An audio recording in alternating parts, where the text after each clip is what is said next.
So in this PTSD kind of diary, what I'm trying to share is the terrain in which I would say the rapid nature of thought and the whole dimension of just living in a complex world as a highly sensitive person, both sensitized to trauma and sensitized to other people's feelings, just plays out here. So I want you to imagine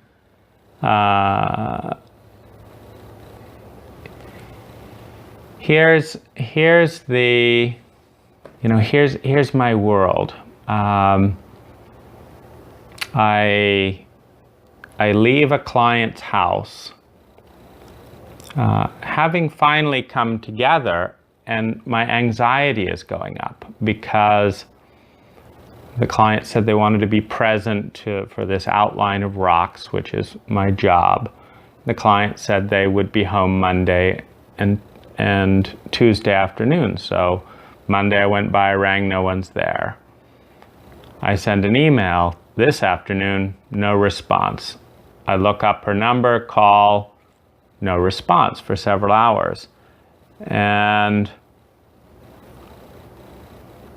I've said that I'll include the client in this design detail, but they're not around. What do I do?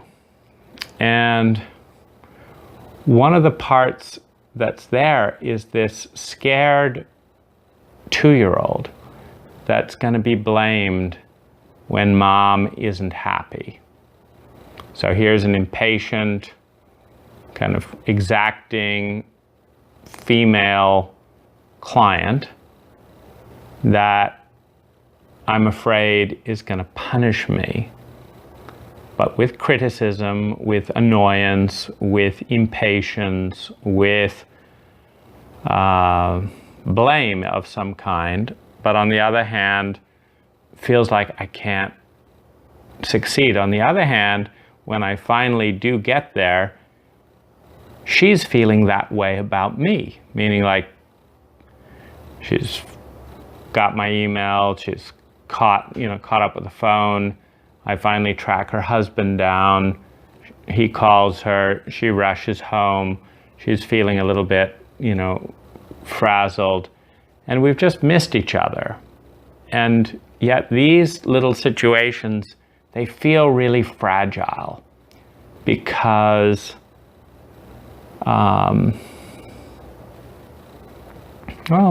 whatever reason. Then as this all is going on, I hear from another client who wants to know why I'm not there. And it's like, well, I told you I'm waiting for these logs. And she says, yes, you told me that, but I thought you'd be there doing something else. It's like, no, they have to be done at the same time. But she's all worked up about that. It's like, there's this sense of being out of control of the impact that I have on all these people that are having these different projections and stories, etc. And I say, okay, well, we'll do this. And the same client is pushing for more, like, oh, I'd like you to do this and this. It's like, well, that's not what we talked about, and that's not in the contract. So I go over that. She's like, I don't want to hear this long thing. It's just a small detail. Just do it. And it's like, well, you just said that was important to you. Now you don't want to talk about it. So there's this, again, back to this fear. Now I've got 2 women that, what do you do? I can tell the one woman is quite worked up. The other one just a little bit flustered. It's like, I don't want to be having this impact.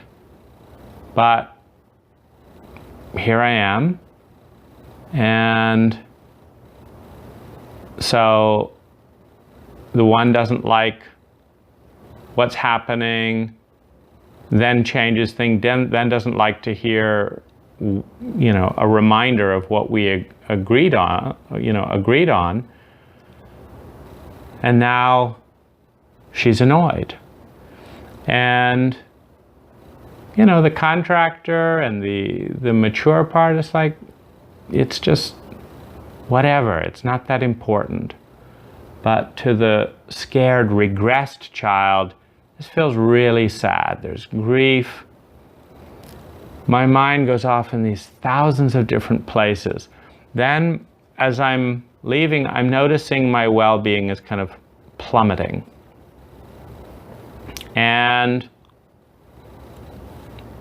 so I'm trying to figure out, like, how do I get back to that good state I felt a few days ago? And my body is sending me these kind of really horrible aching feelings in my gut, which tells me there's something wrong. What's wrong? What do I do? Then Jenilyn, my girlfriend, calls, and she's a sensitive and she's reactive. And so she can tell I'm preoccupied. And we're talking on Skype. And Skype is so terrible particularly in the Philippines with poor internet connection. So I get really irritated when I go into an emotion and then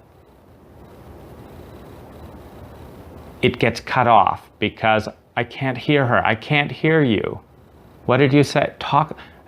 Please talk louder. I don't want to be fighting with you, but the technology is making this a fight.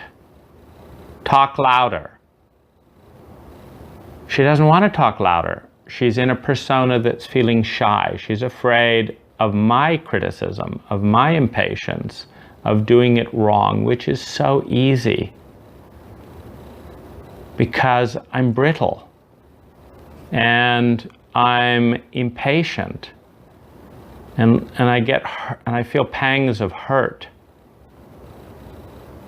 that I have that impact of scaring someone, hurt that I'm not able to be there holding her. So there's pain there. And then I'm trying, and then she can't see me in the video. It's like, and she's getting sad because she can't see me. Because she's a little girl. She's not 24 years old. She's a little girl. A little girl who's afraid of being hurt and not doing enough for her parent. In that moment, she's regressed. She's 4 years old. She doesn't want to be criticized. And yet the situation is predisposed to me being critical. It's so painful. And then I'm trying to figure out my way out of this, because if I begin going into this, some of this is going to go over the head of a 4-year-old. And then I feel, like there's no way to talk out of this. So my mind is going off into conversations with the one client. Then, because then there's layers of dimension where I may or may not lose you here. Because I have this resonance brain that looks for where's the good resonance. And it's with the one client where we sorted everything out today. But I've got this, I think PTSD client, because she really was distressed. And she's maybe 5 years old, is my sense of her emotional age. So she's not getting enough data from me, it turns out, for her 5-year-old to feel secure. what I'm illustrating, by the way, is that a lot of us in our culture that is so traumatic are in various degrees of trauma and are thus regressed to younger ages. And so I'm now dealing, with a scared 5-year-old. Well, I don't want to scare the 5-year-old, but I also don't want to be bullied out of that fear into something into kind of just whatever reality reassures that 5-year-old. Because particularly with the one client, it's a daycare center. And so I'm already doing a lot kind of volunteering. And I'm trying to explain this to her. And I think all she hears is that she's doing something wrong, and that's, and she's an American, of course, so she wants to be cool and not be at all emotional. But of course, people that don't want to be emotional are usually driven a lot more by emotion. So I'm trying to muddle through this, and I'm feeling scared, and I'm feeling hurt. And then Jen, of course, as her 4-year-old, is kind of with me in this state. And I want to be with her because she's also, my joy. She's this wonderful innocence in her regression and in her maturity. She's my big source of joy and happiness.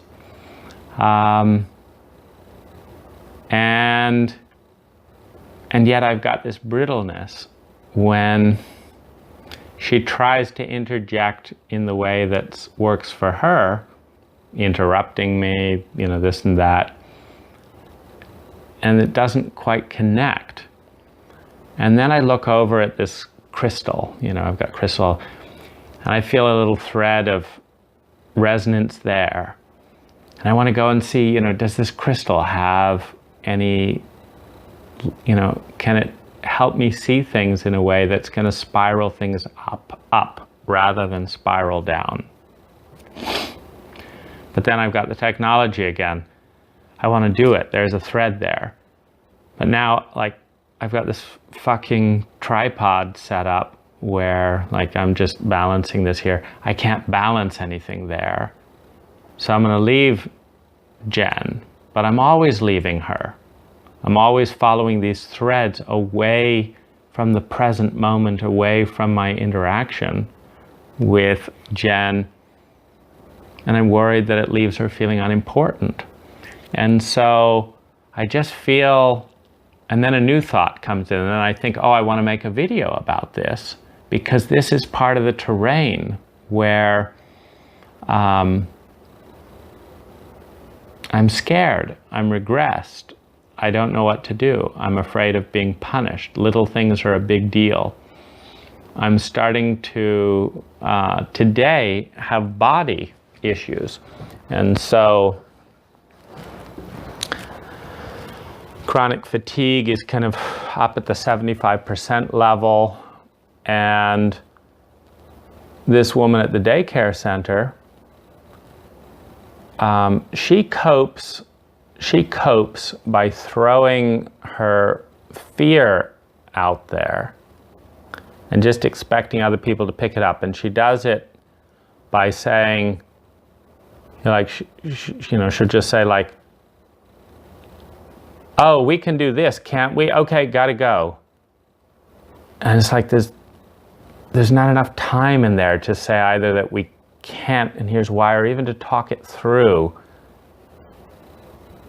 And I know she's going to be all upset if something doesn't work out just the way that she wanted. But she's also not going to show up to talk about it. So it's just, and so I look through the situation, I think, okay, I did make a few mistakes. I was trying to save her money. So we didn't talk, I thought it would be in her interest to not go into quite as much detail as often with the design process and just improvise a bit.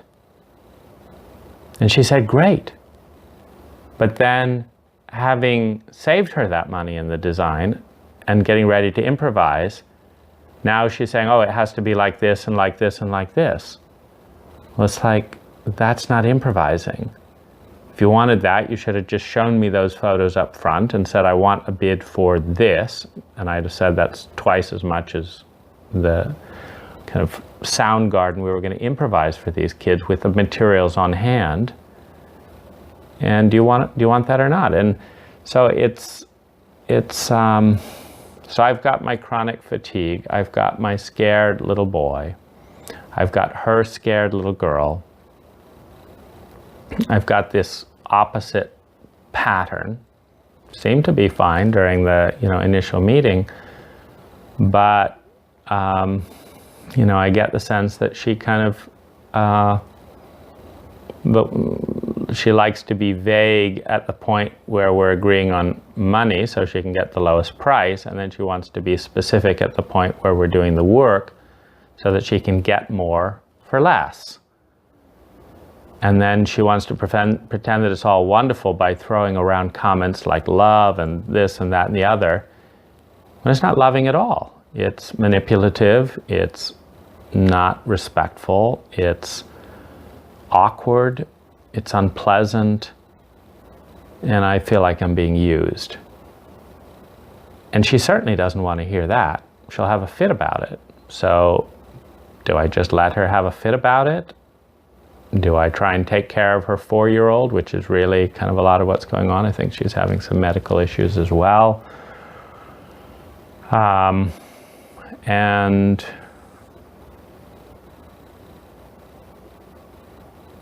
have I what does self-love and what does service look like in this arena? Would it have just been turning down that job, not trying to be helpful? And it just hurts. It just hurts because I'm looking for joy and love and well-being in this culture that's all about money and things and denying emotion. And I don't like the way the kids are being treated in this daycare. There's just lots of the typical thing that I don't like, which is, American adults rushing around, shouting, and trying to maintain this kind of frenetic illusion of kids in some kind of a stereotype of whatever, but it's hard to put into words what's going on. But there's very little room for these children to actually be themselves as they're, rushed around and shouted at from different adults to do this and do that and have fun, and I remember that time in my own childhood where there was just no space for a child to have sincere emotion or be present to what's going on. And parents seem to like this frenetic activity. And it's all about the image of being playful and creative as opposed to being really present with any one child. And so I don't really like that. And then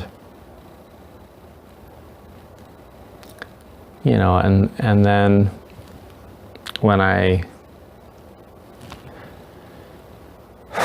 and then Jen's starting to go into her inferiority around not being able to do it good enough, be a good girlfriend, good enough, etc. And I'm saying, no, that's not the issue. The issue is, yes, that's the issue, but it's the issue because I'm so brittle, because I'm so impatient, because I'm so particular as a sensitive person in a lot of pain, in a culture that's constantly exacerbating that pain. And it's just so painful. And it's like, people are not going to succeed in this environment. And I'm not talking about money. I wouldn't have even taken this job if I was focused on money. I know how to make money.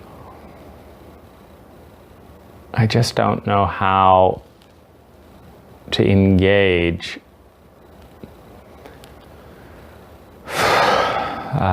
sensitively and have it go anywhere. And then I try and then reference it with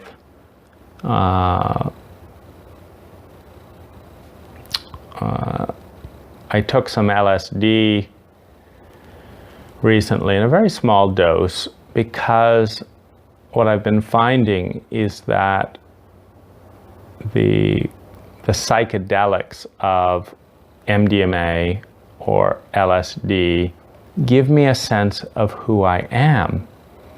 And it's playful, and it's kind, and it's generous, and it's warm, it's friendly. It's just when that part gets used and abused and manipulated, it really hurts. And in this culture, really hurts is not welcome anywhere, certainly not in business. And yet that playful love and warmth doesn't want to make money. It wants to bring joy and make people happy. So yet as soon as you bring the money dynamic in, it's all about this manipulation and, and sure, I know how to protect myself with a contract and stuff. It's just, I don't want to be in a world where I have to protect every last little thing. I want to be in a world where it's seen. And I try and explain this to this woman. I donated this. We've done it this way to save you money so that the kids could get more. We've done it this way, again, to save you money. I've donated this. I've done this beyond the contract. And I just don't want to be used in this situation. Completely ignored, as is typical in many American situations. It's just so miserable. So how do I explain this to Jen? It's very hard. She has a short attention span, and then I feel like she's not listening to me, and yet, and yet, it's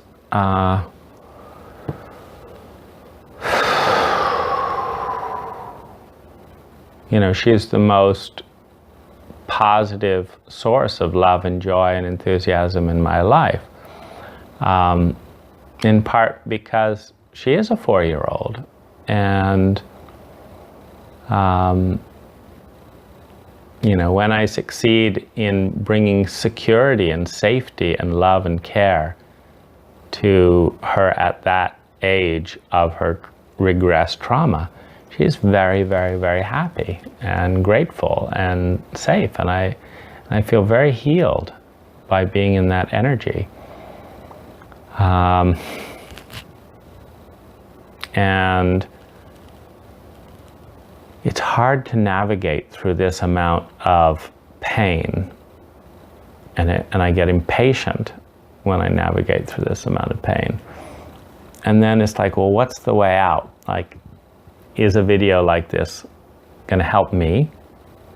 Is a video like this going to help you? Is it going to help anyone? It's certainly going to set me up for all kinds of criticism and misunderstanding in some domains. Is it going to bring enough well-being to balance that out? I don't know. And so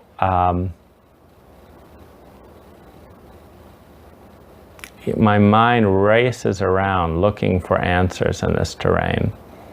What's going to help my body? What's going to help my mind feel sane and not take this on?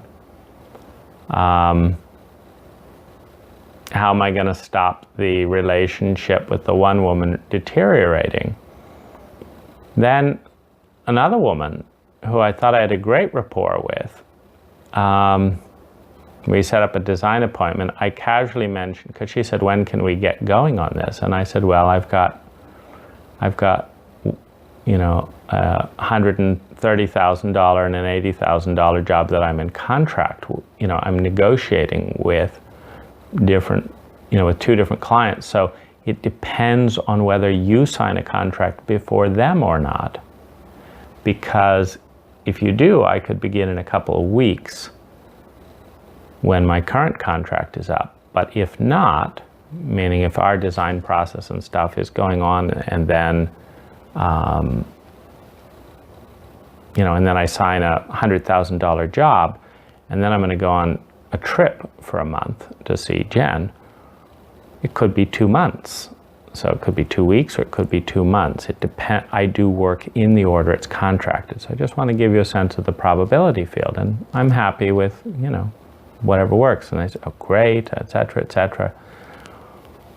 And then she said, well, and then she just emails tonight and says, I don't think we're a good fit because we don't want to spend $80,000 or $120,000, and it seems like we may be too low a budget for you.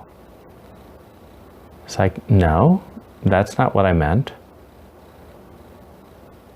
I don't pick jobs based on budget. I pick jobs based on client rapport because I'm much more interested in a happy client. And see, this is the painful thing. I'm interested in a happy client more than I'm interested in the money, or I wouldn't have taken a $5,000 daycare job.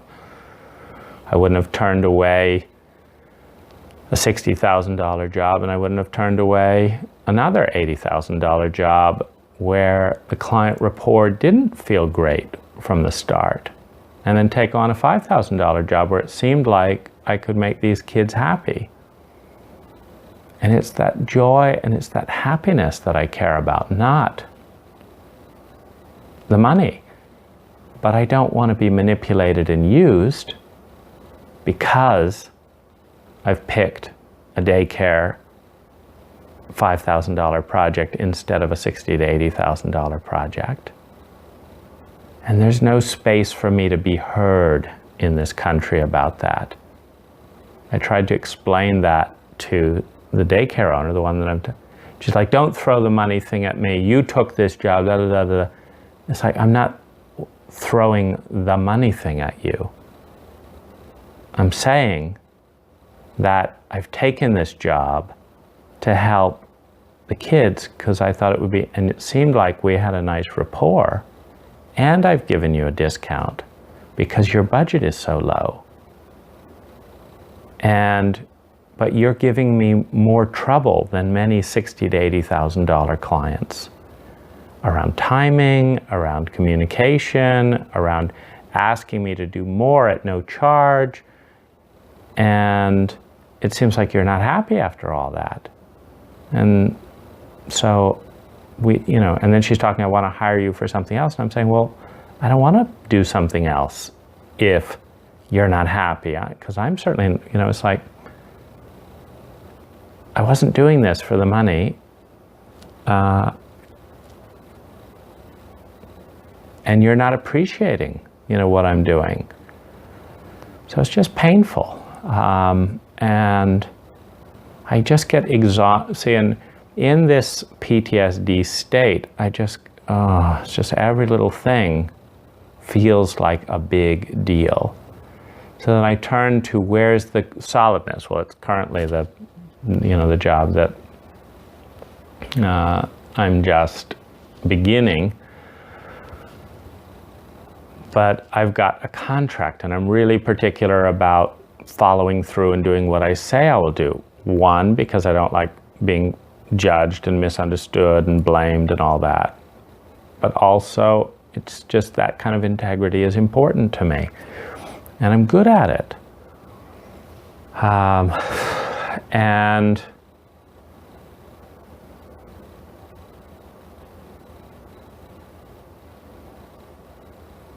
there's just an enormous amount of pain, and I don't know where to let go of that pain. I don't know how to let go of it. I don't know how to resolve it.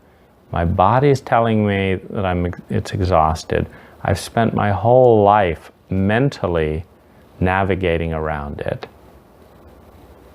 out of fear, and it's tiring to be avoiding and navigating around and trying to control the reality to avoid these constant situations of being put into conflict by being pressured in all of these ways. You know, pressured to put costs down, pressured to speed up, but at the same time, you know, the client not doing their, you know, part in it, you know, to actually speed things up. They're doing their part to slow things down. And I still get 80% of my jobs done early. And I'm just trying to heal from this.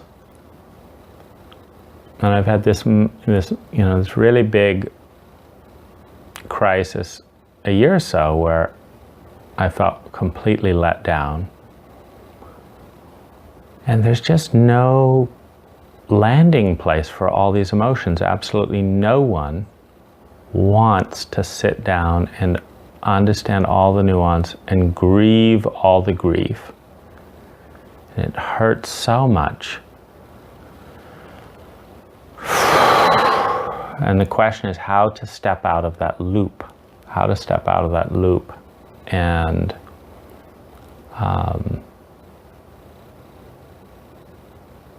into something that feels more fun, more beautiful, worth living, that's closer to my spirit, rather than what I end up being is constantly in defense and feeling not seen. That it's, you know, that it's un-American or whatever to be not focused on the money. So it's just very, very hard to get someone to partner on the basis of emotion. Let's partner to feel wonderful around this and have the focus be on the feelings rather than on the money, or even to a certain extent on the contract.